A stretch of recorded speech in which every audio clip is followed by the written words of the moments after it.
Okay, so for paper 2, the prompt is discuss reactions to the French Revolution. Discuss reactions to the French Revolution. And in our discussion, we've said that the French Revolution is probably, as regards a single event, the most significant event in history, and certainly in modern history, as an earthquake, as a single earthquake, as a single event that's changed the world. The French Revolution is unparalleled. And there's so many ways to analyze it, so many ways to discuss it, to dissect it. And then there are reactions to it. There were reactions to it at the time. And sometimes the French Revolution is portrayed as all positive, but it was not. And it was not all positive. And the reactions to it at the time discussed the positives and negatives to it. And in many ways, the discussion still goes on today in our politics. So as you write your introduction and as you write your conclusion, those are the kind of broad ideas you want to think about. Positive, negative, and then maybe jumping to the conclusion, what are the discussions today? We have politics today that brings up a lot, political discussions today that bring up a lot of the discussions at the time of the French Revolution. There's a book written recently by a political scientist called The Great Debate, and it's all about Edmund Burke and his ideas and Thomas Paine and his ideas. And the author, Levine, says that the debate never went away. So we know that our politics has Republican and Democrat on one side or the other, and this debate about what government should do, what values we should hold, what government shouldn't do, what we should conserve in society, what we should change in society, that debate comes directly from the French Revolution, from the political ideas, the left and right debate. So again, those are some of the things you can talk about in your conclusion. Is there anything you see, in concluding your paper, is there anything you see today that resonates with the French Revolution? So we talked about, well, let's really start. What's a revolution? And we said a revolution is when society gets turned on its head. It revolves, it turns upside down. So you want to keep that in mind. There have been plenty of revolutions, and a dozen famous revolutions throughout history, throughout modern history. The French Revolution, we have the Russian Revolution of 1917, which was similarly groundbreaking and earth-shattering of a revolution that turned society completely on its head. We had, of course, at the same time as the French Revolution, the American Revolution. And we all know how that turned society on its head and created a new form of society, a new form of democracy, new forms of government, the American Revolution. Around the same time, this was an age, the late 1700s, early 1800s was an age of revolutions. Revolutionary ideas were in the air. Change was in the air. And these ideas, we talked about the printing press before, we talked about pamphleting, ideas spread all around the world. And so we see revolutions erupt in America, in the Americas. We see revolution erupt in Ireland, for example. And we talked a little bit about the Irish Revolution, which shows how these ideas caught the imagination of reformers who wanted to overthrow the existing order. And so if you look at the Irish Revolution of 1798, you can't mistake a lot of the themes of this kind of government of the people, that the people should rule, that there should be democracy, that people should be united around core principles, people should be united around the rights of man. It was all about the rights of man, that man has rights. So when the French Revolution occurred, the revolutionaries issued a statement on the rights of man. So where did this come from? So again, pulling on the thread of these ideas, where did these ideas come from? And we discussed how Enlightenment philosophy spread these ideas. So people point to a movement called the Enlightenment. Around this time, there was a philosophical, political movement called the Enlightenment, which, just like some of the great thinkers of the Renaissance era who focused on reason and science, this blossomed into philosophical thinkers, political thinkers who talked about what are man's rights, how should society be formed, how should people interact, how should governments be formed, what should and should not governments do. And we talked about some of these great thinkers like John Locke, John Stuart Mill, David Hume.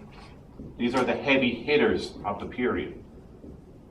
Jean-Jacques Rousseau, who was a big influence on the French revolutionaries.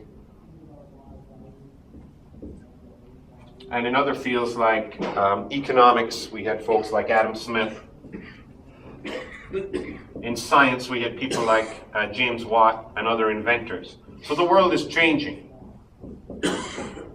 And of course, Thomas Paine was a big influence on the American revolutionaries. These ideas are starting to be spread and starting to be discussed all around the world as we see this middle class, a kind of middling people who are not peasants anymore, who are certainly not aristocracy. A kind of a middling class is growing, getting educated, reading pamphlets, reading these ideas, discussing the rights of man. So monarchies or traditional rulers are starting to be threatened. Monarchies are traditional rulers who had absolute rule, who had very strong rule. People are questioning their right to rule. What about the rights of man? Don't men have rights? And so revolutionary ideas start to be developed. Well, we need to revolve society. We need to turn society on its head. And we can see that that happened in America, in the American colonies, where they questioned, why does the king have the right to rule us? It happened in France. Why does King Louis XVI have absolute rule when people might be starving, when people should express their rights? And so we can see why there was an age of revolution around the world at the time. So that's the mood. It's an age of revolutions. Revolution is in the air all over the world. Philosophers are discussing these ideas. What's the social contract? How should society balance rights and responsibilities? All of these ideas. So specifically, France is a tinderbox. That expression, a tinderbox, a place ready to explode. So we need to know some of the details of that. Why was France an area ready to explode? Well, the big question was debt and money. The aristocracy were living very well. The aristocracy and the wealthy clergy dominated society. The aristocracy, the king, his court, his family, his relatives, those who were born to rule, those are the aristocracy. And then you had the clergy. The Catholic Church had a powerful hold on France, and bishops and priests and others were also considered an elite who had grand estates, who had access to money. And then you had the rest of society. So that was 1, 2, 3% of society, the elite. The first estate were the aristocracy. The second estate were the clergy. And the third estate was the 96, 97, 98% of society who were the poor. And the first two estates ruled. And the poor did not rule, did not have outlets, direct outlets to change the course of society. So you can see in our conception of how we see society, that's a problem. And when these ideas start to spread, or when a crisis happens, you can easily see why a revolution resulted. But you need reasons for the revolution. What lit the spark? And the spark was really lit by debt. France was in debt. France did not see an emerging trade like Britain saw or Germany saw. The Industrial Revolution that was reshaping the world did not really affect France. Population grew. Disease was not a factor anymore, so the population grew, and debt started to grow in France because of the excesses of the military, who had funded the American Revolution, ironically, because of the excesses of the aristocracy, who certainly didn't want to tighten their belt and were willing to build grand palaces and live in the lap of luxury. That was unsustainable. And so the king had a problem, and he turned to his relative, who was the treasurer, and said, what are we going to do? The banks won't lend to us anymore. We can't resolve our financial problems. So the king had an idea. Well, he could increase taxes on the 98% of people. And so to do that, he needed an agreement. So he called an assembly, which was called the Estates Generales. The three estates we mentioned. The clergy would come, the wealthy aristocracy would come, and representatives of the poor would come. The Estates Generales would be held in Paris to determine how more tax revenue could be gained in order to bail out the king and to bail out the country from its debt. However, the representatives of the third estate, the representatives of the majority population, the poor and middling population, used this States General as an opportunity to press their rights. They rejected out of hand. They said the king is not going to raise tax rates on us. We want a greater say in society. After all, it's the aristocracy and the clergy who have the wealth. Why are you pressing us for more tax revenue? And so the king and the aristocracy were not happy with this, and they ended up locking out the representatives of the poor from the discussions. And then a famous event, the tennis court oath, when the poor were locked out, or when they perceived they were locked out, they went across the street to the tennis courts in Paris and took a pledge that they would form a national assembly. So they formed a national assembly where they said, we speak for the people of France. And so they combined with some of the clergy and even some of the wealthy aristocracy and formed the National Assembly. It would be very familiar to us. They formed a Congress or a Parliament, but this was a revolutionary idea for France at the time. They were starting to erode the power of the church. They were starting to erode the power of the king. They looked at England and they looked at other places where the king had limited power and people had more power, people had more natural rights. And so they pointed to the rights of man. They issued a declaration of the rights of man and citizen, where they said, we are citizens, we have rights. The king is no longer an absolute ruler. The king is no longer can rule by fiat. He can no longer do what he wants. We have an assembly that should issue declarations and should issue laws. And the king can approve them. So it wasn't a complete overthrow of the king. They wanted an assembly to press their case. But now what starts to happen in France is the pot starts to boil. The streets start to become charged with dissension. The streets start to become charged with violence. The revolutionary genie is out of the bottle. And so tension starts to increase in France. And there's a lot of fear amongst the people, ordinary people in Paris and the ordinary people around the country, that the aristocrats and the clergy are not going to agree to these changes. And so when rumor starts to run rife, and when word gets around that the king and his army are going to try and suppress the assembly, the supporters of the assembly figure they're going to need weapons. And they storm the Bastille. The Bastille is a large prison where there's an armory there. They storm the Bastille to seize weapons and they free some prisoners. And this becomes known in France as Bastille Day. It's actually France's July 4th. It's France's Independence Day, where the National Assembly asserted itself and said there is no going back on our reform, there's no going back on our assembly. And so what we start to see is the National Assembly and its supporters in the streets assert rights. And so when reports of starvation, the women of Paris start to report that they're starving, they march on the Versailles Palace and bring the king and his family back to Paris, where they want to keep an eye on them. There was very little trust among the ordinary people of Paris, the people in the streets of Paris.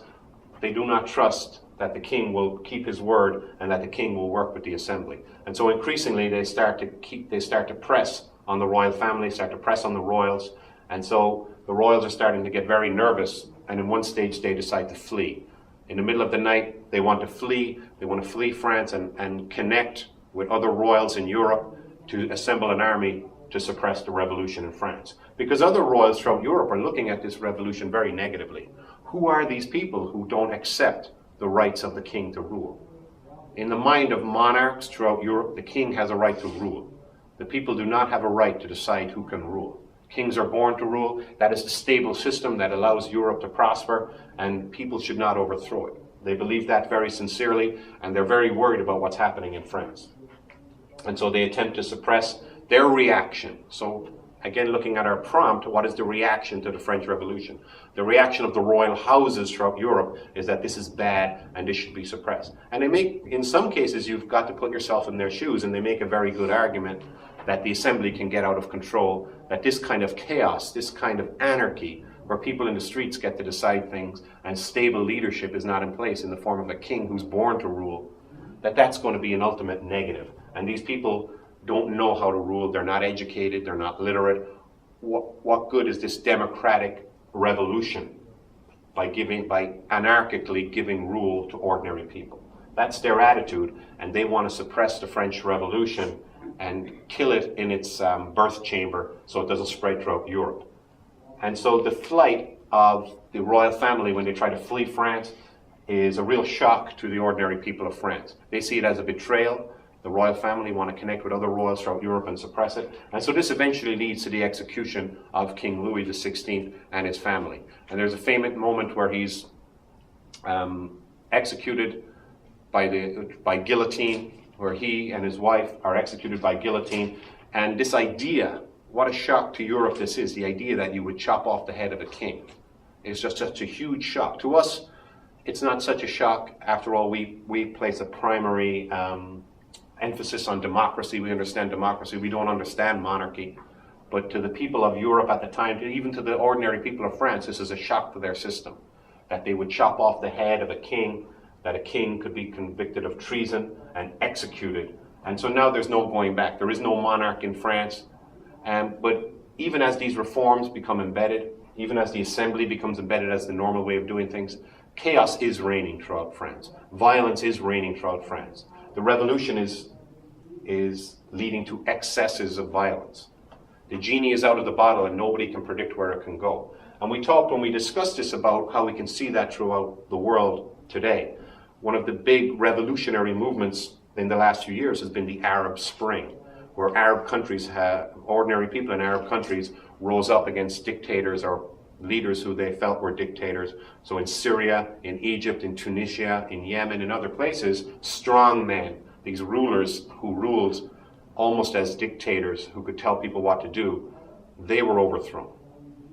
And every part of the Arab Spring speaks to the issues here. It's not just a good thing to say, well, ordinary people overthrew the strongman, that must be a good thing. We can see how that can lead to very negative outcomes. It can lead to violence. It can lead to people getting killed in the street. It can lead to the rise of fundamentalists ruling. So we can see Islamic fundamentalism is on the rise in these countries as well, which people see as leading to global instability and not a positive thing for people's rights as well. So a dictatorship can grow out of a democratic revolution, and that can become even worse than the original dictator. So originally you have an absolute monarch, originally you have a strong man, and then you have a democratic reform, but what comes at the end of that? Is it going to be a fundamentalist dictator like we see now taking over in some places resulting from the Arab Spring? Is it just going to be continual violence? So 200,000 people have been killed in Syria resulting from the democratic revolution to overthrow the strongman Assad. So it's interesting that we can look, even in the world today, that these discussions are still going on. So that's a question for you in your paper too. Was the French Revolution a good thing? But we understand history is a little more complex than good and bad, so we have to discuss that. What are the positive outcomes? What are the negative outcomes? When the genie is out of the bottle, what can result from that? And so you should know the details of the French Revolution, the big high points, that after the king is executed, people like Robespierre, Maximilien Robespierre, come to prominence. And he's considered incorruptible. He will not turn his back on the revolution. However, he's also considered something of a dictator who embarks on a reign of terror, where people who were perceived as being against the revolution are executed or guillotined. Even Maximilien Robespierre ends up being executed because other revolutionaries see him as going too far. He's executed, and France is really in chaos. So when chaos happens in a society, be it in the Arab world today, or be it in France, or be it in other countries, what do people do? When society is in chaos, the one thing people want is stability. And so who do they turn to? Ironically, they might turn to a strong man, somebody who can put society in order. So in Egypt, Hosni Mubarak in 2010-11 was overthrown by a democratic revolution. An Islamic Muslim Brotherhood government was elected. People didn't like that, and there was a lot of dissension and violence in the street. So people said, we need some form of force to sort this out. And the army, Sisi, who was an army general, he has taken over Egypt now, and he's promising stability. So ironically, that the government, the reforms in Egypt have led to something of a strong man taking over again. And this happens in France as well, where France is fighting these other countries to try and export its revolution and protect its revolution from European monarchies. And so France turns to the greatest general who's fighting these battles throughout Europe. They turn to Napoleon Bonaparte. And Napoleon Bonaparte stages a coup and takes over France. So here we have the ultimate irony. after 10 or 15 years of the French Revolution, a strong man is back in power. The strong man, Napoleon, the general, appoints himself as Emperor of France. However, Napoleon's a little different, where he says, I will stand by the values of the French Revolution. I will support and protect the French Revolution. But he will also be a strong man enforcing his will on society. So that's a reaction to the French Revolution as well. It gets somewhat out of control, it gets bloody, and people turn to a dictatorial leader in the shape of Napoleon Bonaparte. That's the great irony of the French Revolution. However, we can say that the values of the French Revolution sustained. There still was no going back. So it wasn't all a waste of time or a useless endeavor, because now rights of man are out there as a concept. Liberty, equality, fraternity. Those were the watchwords of the French Revolution. Liberty, equality, fraternity are now considered great values.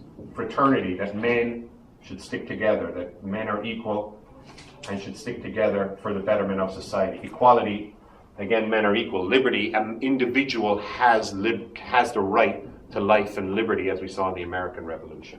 So Napoleon speaks to these as well and says all Frenchmen have these rights. No longer do we have absolute right to rule by a king. Now Napoleon is saying, I am emperor because I can protect these rights. So you don't want to make the mistake of thinking the revolution was for nothing.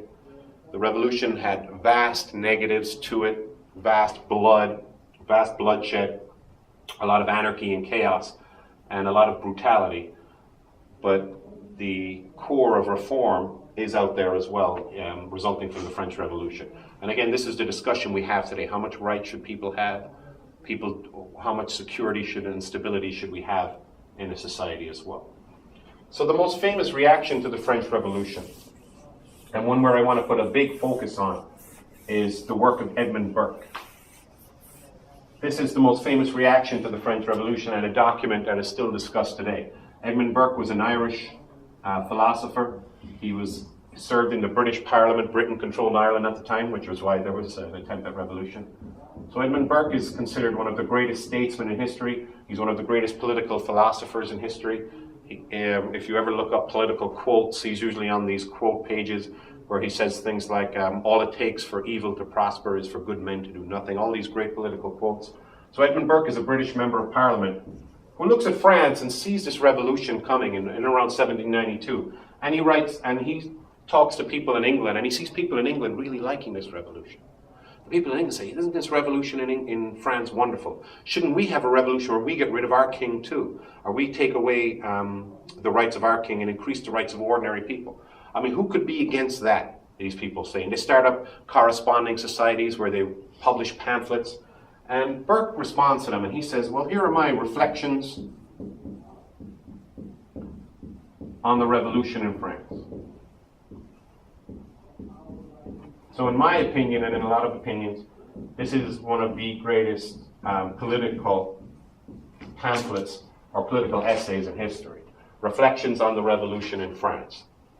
And of course, it's written in early 1800s style, so it's a little hard to read, very difficult to read, and very difficult to interpret. So for hundreds of years since, people have tried to interpret it and learn lessons from it, and I talked about how Thomas Paine and Edmund Burke are considered different sides of a coin as to how much freedom is good for ordinary people, how much revolution should there be, how much tradition should we keep in society. And that's really what Edmund Burke is focusing on. He says the trouble with the revolution in France is it's throwing all of its political traditions into the dustbin.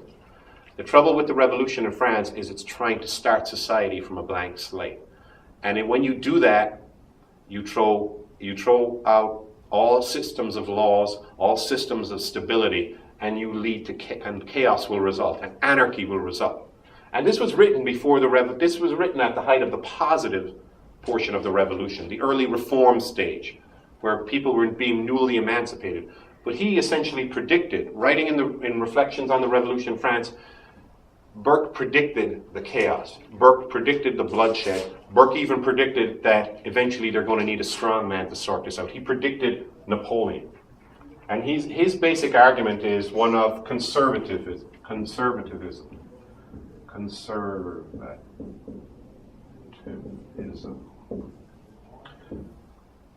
And we have political debates today where people talk about being conservative and being liberal, and they're a little misleading, because we have political parties who want to say they follow the philosophy of Edmund Burke, but maybe they don't.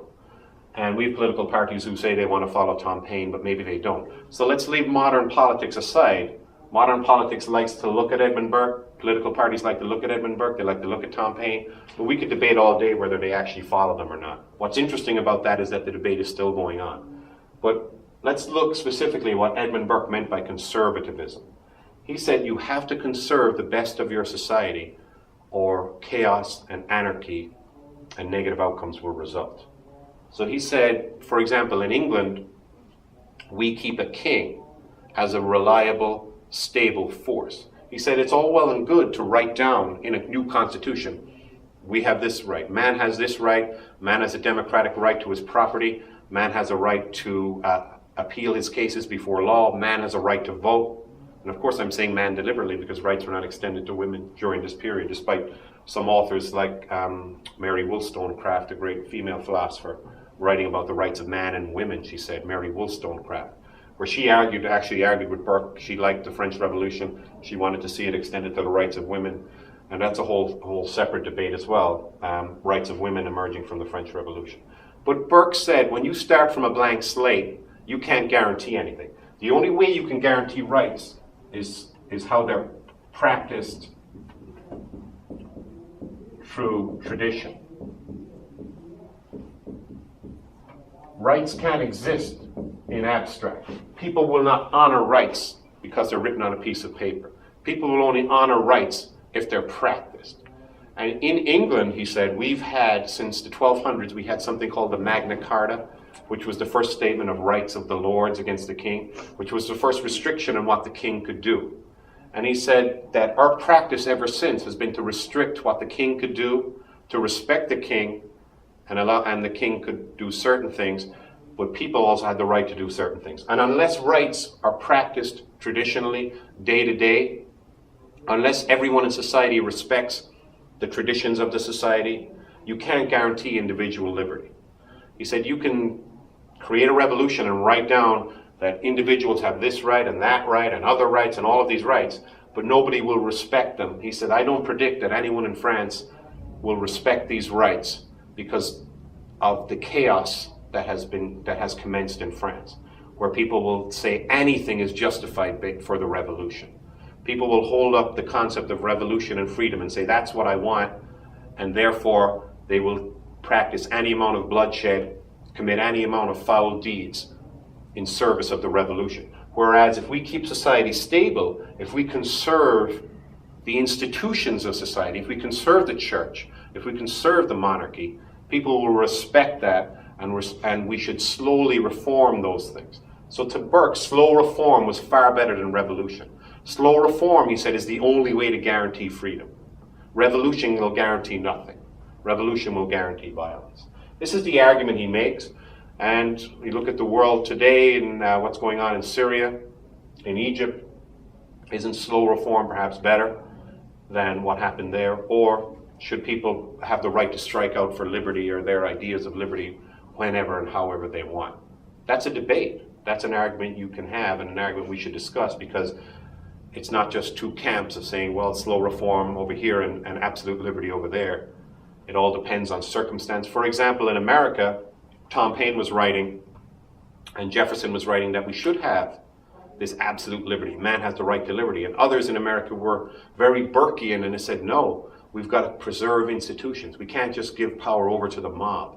And so if you look a lot closer at the American Revolution, there was a real conservative streak in people like John Adams and George Washington, where they didn't want radical reform. And so we had white Protestant denomination males who preserved their power and property through the new Senate and the new Congress. The American Revolution, a lot of authors have pointed out, is not as revolutionary as all that. It was basically a traditional English revolution.